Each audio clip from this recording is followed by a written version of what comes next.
Assalamualaikum warahmatullahi wabarakatuh. Alhamdulillah wa syukurillah wa ni'matillah la haula wa la quwata illa billah. Asyhadu an la ilaha illallah wahdahu la syarikalah wa asyhadu anna Muhammadan abduhu wa rasuluh. Segala puji Allah Subhanahu wa taala yang telah memberikan nikmat, taufik dan hidayahnya kepada kita sehingga kesempatan di pagi hari ini kita semua semoga dalam keadaan yang sehat walafiat. Anda semuanya sehat semuanya anak-anakku? Alhamdulillahirabbil alamin. Semoga kesehatan yang Anda miliki, yang Ustadz miliki, semoga saja ditambahkan nikmatnya oleh Allah Subhanahu wa taala di hari ini, besok dan insya Allah yang akan datang. Anak-anakku sekalian, sebelum kita memulai kegiatan pembelajaran kita hari ini, Ustadz absen dulu, cek kehadiran Anda semuanya. Apakah Anda semuanya hadir? Ketua kelas? Iya, terima kasih banyak. Semuanya hadir, alhamdulillah. Semoga kehadiran kita hari ini, di minggu ini, dan juga pertemuan pada minggu yang akan datang, semoga semua antum semuanya ini hadir tepat pada waktunya. Sebelum kita memulai kegiatan pembelajaran anak-anakku sekalian, Ustadz mau sampaikan dulu beberapa materi yang minggu lalu. Ustadz, ada yang masih ingat tidak minggu lalu materinya? Iya, betul sekali. Tentang apa itu pengertian Al-Quran, apa itu pengertian hadis, dengan dalil-dalil yang menyebutkan tentang kedudukan Al-Quran dan juga hadis. Nah, pada pertemuan kali ini kita akan mencari tahu lebih dalam lagi tentang apa itu kedudukan Al-Quran, apa itu kedudukan hadis, dan fungsi Al-Quran hadis dalam kehidupan sehari-hari itu yang seperti apa. Untuk itu, maka tujuan pembelajaran kita hari ini anak-anak adalah peserta didik dapat bersyukur atas semua karunia dari Allah Subhanahu wa taala, menunjukkan sikap tanggung jawab dalam berperilaku, memiliki pengetahuan tentang kedudukan dan fungsi Al-Quran, dan tentunya memiliki keterampilan dalam memfungsikan Al-Quran di dalam kehidupan sehari-hari. Nah, anak-anakku sekalian, sebelum kita tahu tentang bagaimana kita fungsikan Al-Quran, bagaimana kita tahu itu fungsi hadis, dan bagaimana kita bisa tahu di masyarakat bagaimana orang memfungsikan Al-Quran, Ustadz akan tayang terlebih dahulu infokus itu. Ustadz slaidkan, kita nonton dulu video sejenak, di mana di dalam video itu bercerita tentang perilaku-perilaku positif dan perilaku-perilaku negatif yang dipertontonkan, yang diperbuat oleh orang-orang, masyarakat-masyarakat kita, sehingga Anda bisa mengambil hikmahnya apa yang terkandung dalam tayangan berikut ini.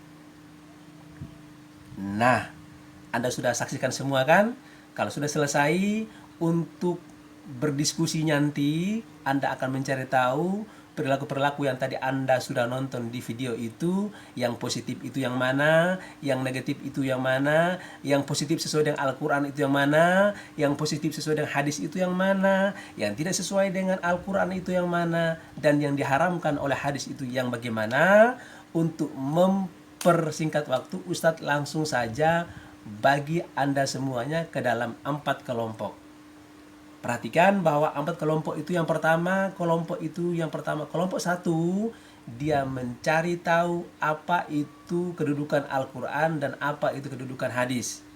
Kelompok yang kedua, dia mencari tahu dalil-dalil yang menjelaskan tentang kedudukan Al-Quran, hadis serta fungsinya.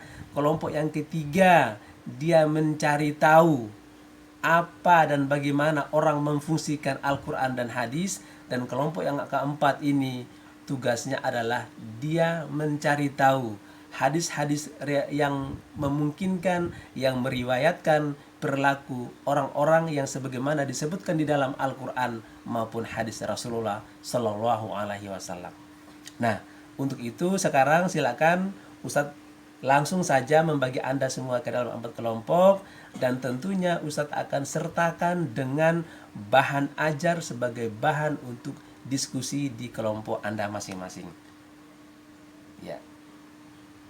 Nah, jangan lupa bahan ajar yang Ustaz sudah bagikan ini silakan ditulis, dicatat masing-masing oleh Anda semuanya, supaya sebentar nanti masing-masing kelompok itu mempresentasikan, mempertanggungjawabkan, mengomunikasikan kepada teman-teman di kelompok yang lainnya. Dan tentunya kelompok yang lain, Anda punya tugas adalah menyimak, dengarkan itu baik-baik, mencatat hal-hal yang perlu Anda tanyakan, supaya sebentar Anda boleh memberikan kritikan, pertanyaan, maupun saran-saran yang bermanfaat untuk perbaikan diskusi kita pada pagi hari ini. Ya.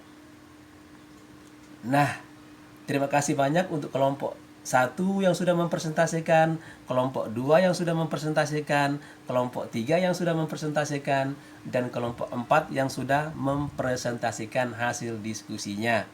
Untuk itu, dengan berakhirnya presentasi kelompok 1, 2, 3, dan 4, maka berakhirlah diskusi kelompok kita pada pagi hari ini. Nah, mari sama-sama kita berikan kesimpulan. Ada yang mau bisa memberikan kesimpulan tentang hasil diskusi kita pada pagi hari ini? Ya, betul sekali. Ustadz akan membantu menguatkan tentang memfungsikan, menyebutkan fungsi, terus memberikan pernyataan, komentar mengenai apa itu fungsi dan kedudukan Al-Quran, serta bagaimana kita memfungsikan Al-Quran dan hadis dalam kehidupan sehari-hari. Jangan lupa anak-anakku sekalian, kedudukan Al-Quran dia menempati posisi yang pertama dan paling utama di dalam kehidupan kita sehari-hari. Karena memang di dalam kehidupan kita harus senantiasa menggunakan Al-Quran, mempedomani Al-Quran di dalam kehidupan kita, baik itu interaksi antara manusia dengan manusia, dengan sesama lingkungan alam, maupun dengan hasil ciptaan Allah Subhanahu wa taala yang lainnya. Yang kedua, fungsi hadis adalah dia menjelaskan, merinci, mendetailkan ayat-ayat yang di dalam Al-Quran itu masih muzmal, masih umum. Hadis merincikan itu. Contoh yang Ustaz sampaikan adalah di dalam Al-Quran, Quran surat Al-Ankabut ayat 45. A'udzubillahi minasyaitonirrajim. Bismillahirrahmanirrahim.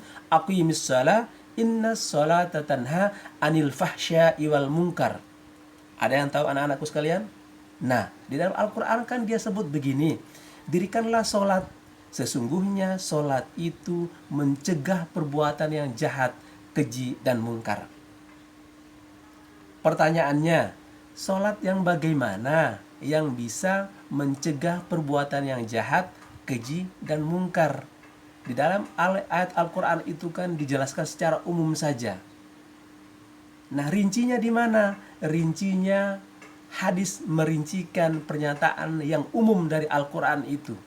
Maka Rasulullah dalam hadisnya disebutkan, Sallu kama ro'aitumuni usolli.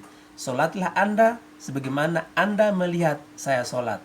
Maka ketika Rasulullah dia takbir Allahu Akbar, nah kita semua juga takbir.